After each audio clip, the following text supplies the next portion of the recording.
A very warm welcome to everyone. Today, we Music Net Gurukul breaks down the musical concept and musical theories to help you crack UGC Net exam confidently.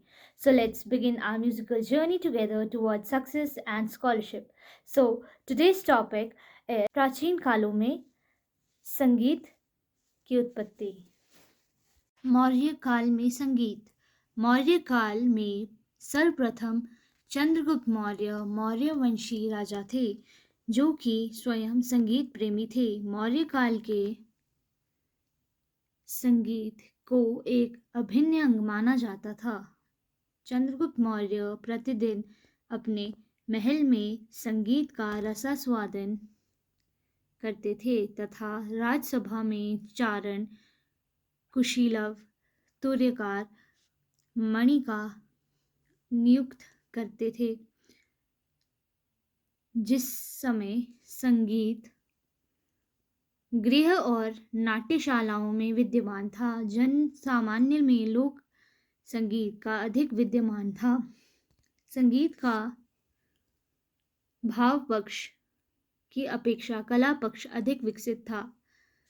Chandragupta के पौत्र अशोक के समय का संगीत अत्यधिक विकसित हुआ और संगीतज्ञों को सम्मान मिला। संगीत में अत्याधुनिक भाव आ गया था तथा संगीत द्वारा स्वास्थ्य मनोरंजन होता था। कनिष्क काल में संगीत। 78वीं ईस्वी में संगीत का विकास की गति अति तीव्र हो गई। कनिष्क स्वयं संगीत प्रेमी थे। वह संगीतज्ञों का सम्मान करते थे। वीणा का प्रचार पुनः बढ़ गया था और विवाह आदि अवसरों पर भी गायन का कम चलता था। इस काल में संपूर्ण भारत में संगीत की एक धारा थी। इस काल में भारतीय संगीत के आंतरिक तथा बाह्य सौंदर्य की प्रगति थी। वाद्य में ढोलक, तुरही, मृदंग स्पष्ट लक्षित हुए। गुप्त काल में संगीत। इस युग में जागरण व धार्मिक रूप परिवर्तित हुआ। गुप्त काल में संगीत का एक सार्वजनिक सजीवता,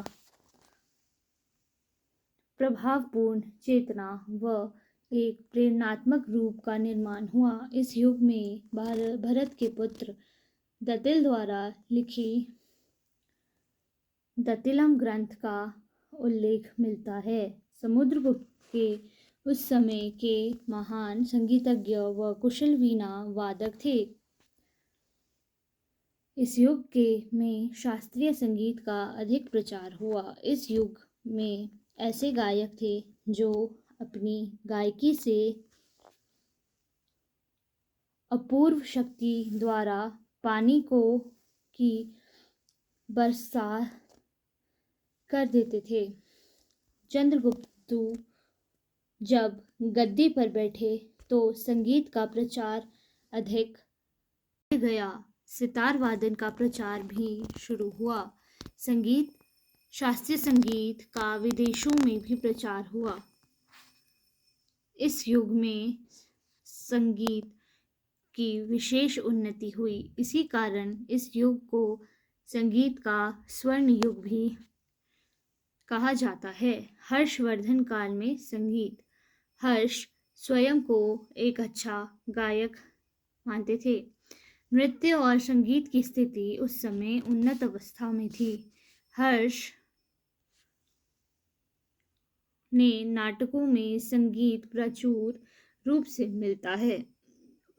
समय समय पर संगीत समारोह का आयोजन हुआ। हर्ष ने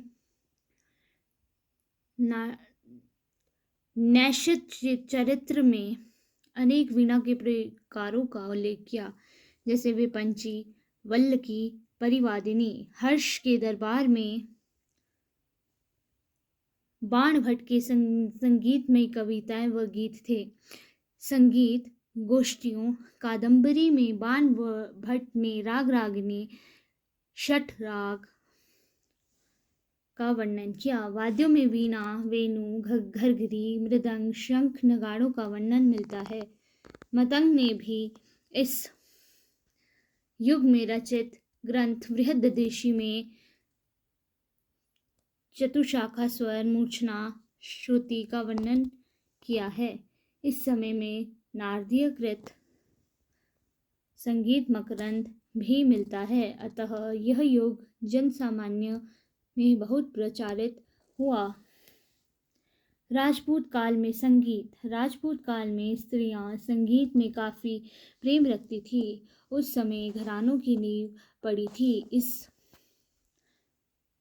समय के कलाकार भी संकीर्ण मनोवृत्ति के होते थे, ईर्ष्या भाव रखते थे, वह अपनी कला को दूसरों तक नहीं पहुंचने देते थे, अतः उनका ज्ञान उन तक ही सीमित था। इसी परंपरा को तोड़ने के लिए घरानों की नींव पड़ी। राजपूत काल में भक्ति संगीत अधिक प्रबल था। यह काल संगीतमय नाटकों का काल था, अतः घटक, लोलट आचार्य नाट्यशास्त्र ने प्रसिद्ध व्याख्यान किया है। इस काल में जयदेव भी हुए, जिन्होंने गीत गोविंद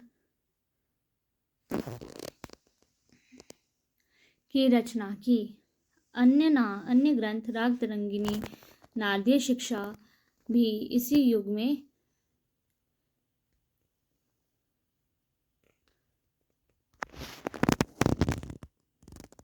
मिलते हैं। Hope you liked today's session. Stay tuned and subscribe to the channel.